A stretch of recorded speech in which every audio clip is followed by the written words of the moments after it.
Greetings fellow air travellers. This video is for everyone who has ever bought an airline ticket. I'm going to make this video as short as possible, but the large amount of information included will inevitably dictate the length, so please bear with me. Hopefully at the end of this video I will have convinced you that there is a deception going on right in front of your eyes. This affects every person that has ever travelled on a modern day airliner. If you're not convinced, then I hope that this information will have planted a little seed of thought that you can use later on when something else related comes to light.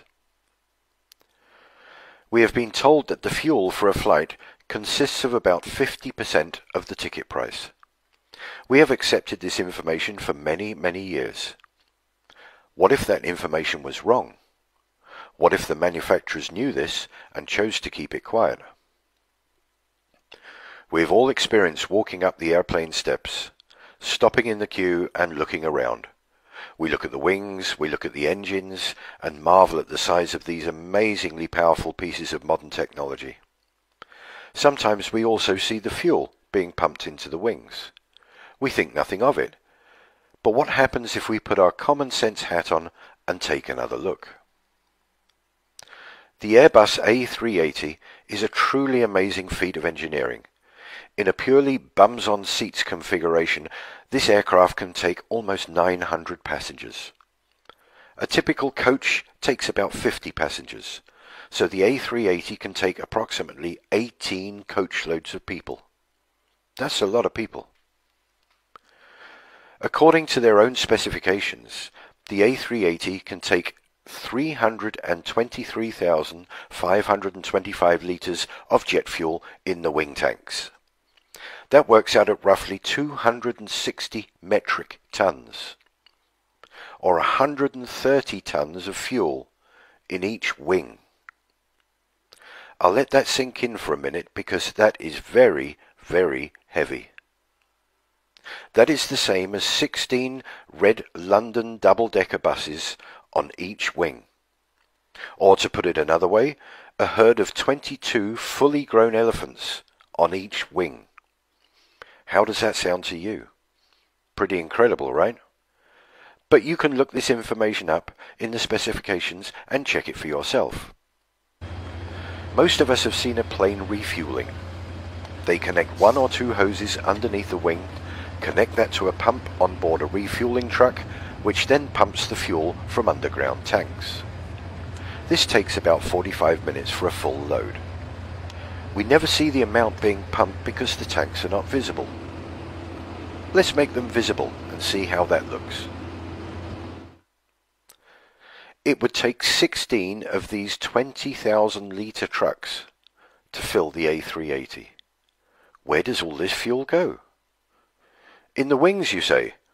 Okay, let's take a look at the wings, and you tell me where you think it all goes. This is the A380 wing. Pretty huge. Let's put a fuel truck next to it. And another. And another. And another. And 4 more.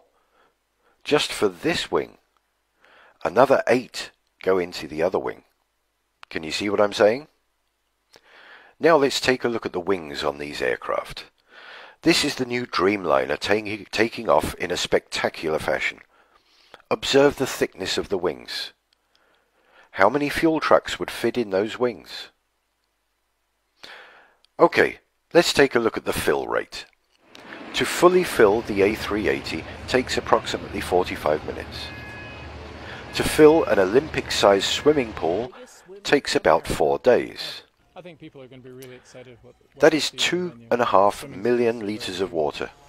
The capacity of the A380 is about 8% of the volume. 8% of 96 hours is 7.6 hours. That's a lot longer than 45 minutes. So maybe the filling equipment is much faster for a plane. Let's take a look. This is filling a swimming pool. And this is filling an aircraft.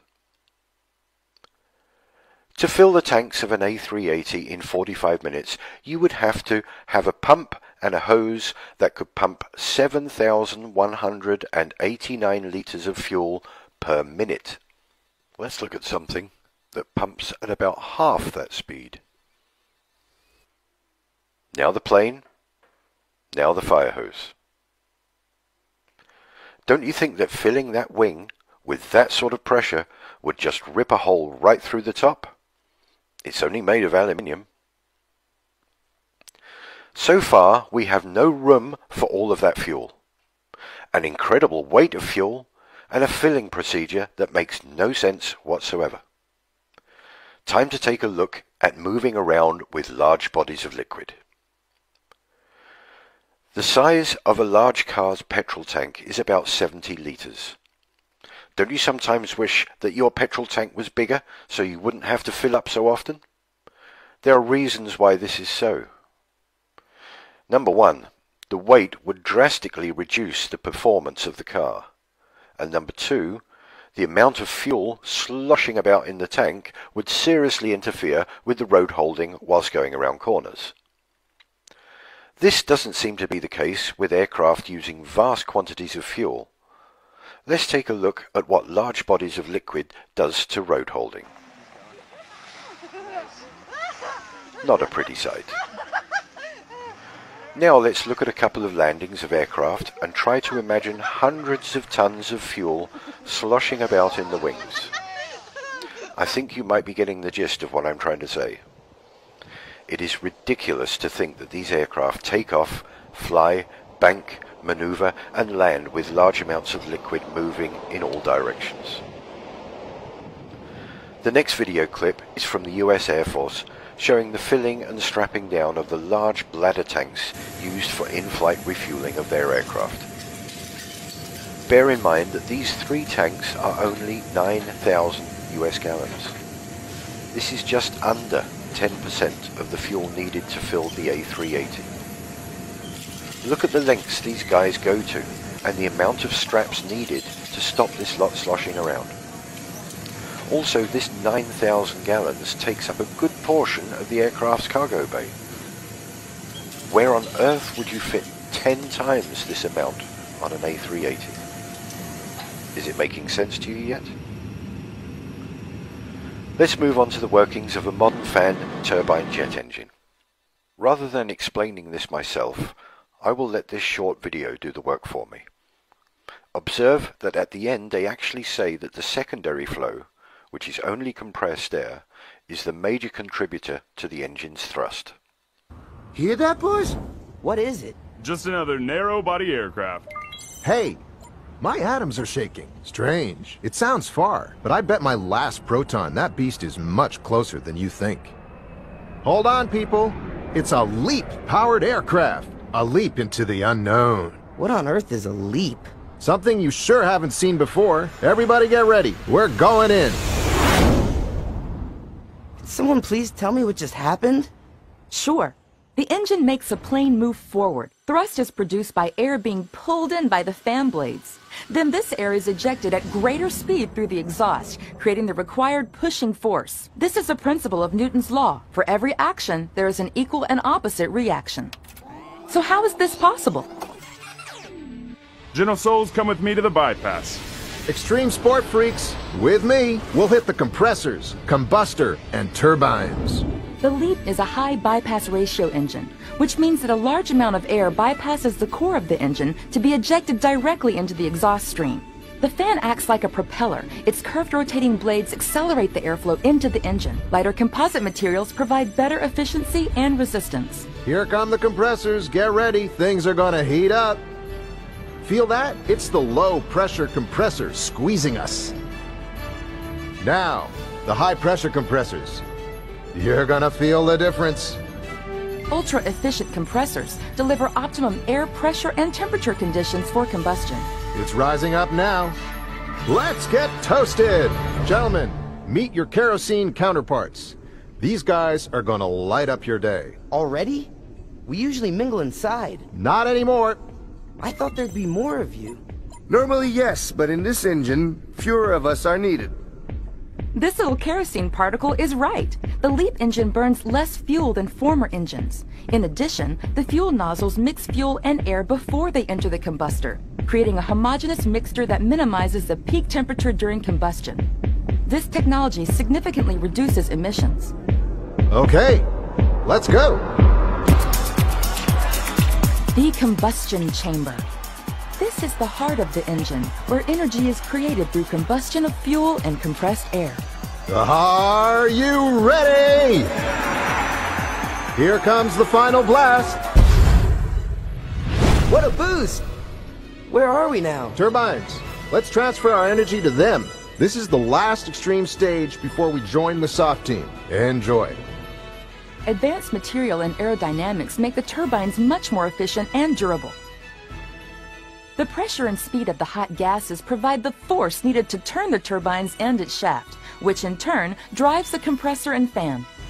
Come on, guys, don't hang around. We alone are responsible for 90% of the thrust from this baby. Here come those adrenaline junkies. So, how was it? Fast, hot, and fantastic. What a trip! Are you kidding me? It was us in the primary flow that did most of the job. Not exactly, kid. It's teamwork. We definitely need each other. We provided the energy to drive the engine, and they provided most of the thrust to make the aircraft move forward. Hey, boss. Sounds like we're in luck today. You said it. It's game on again, boys. Let's go.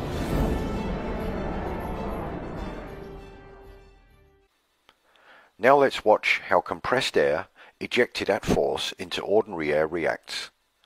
This is an experiment that anyone can do at home. You compress air inside a plastic bottle, pop open the top, and see the result: water vapor. This is what is happening when the jet engines are in cruise mode. They are running purely on compressed air, and the contrails are water vapor being ejected out from the engines. While small amounts of fuel are needed to get the jet engine up to speed, when in cruise mode, the engines use very little to no fuel whatsoever. We are being charged huge amounts for fuel that doesn't exist.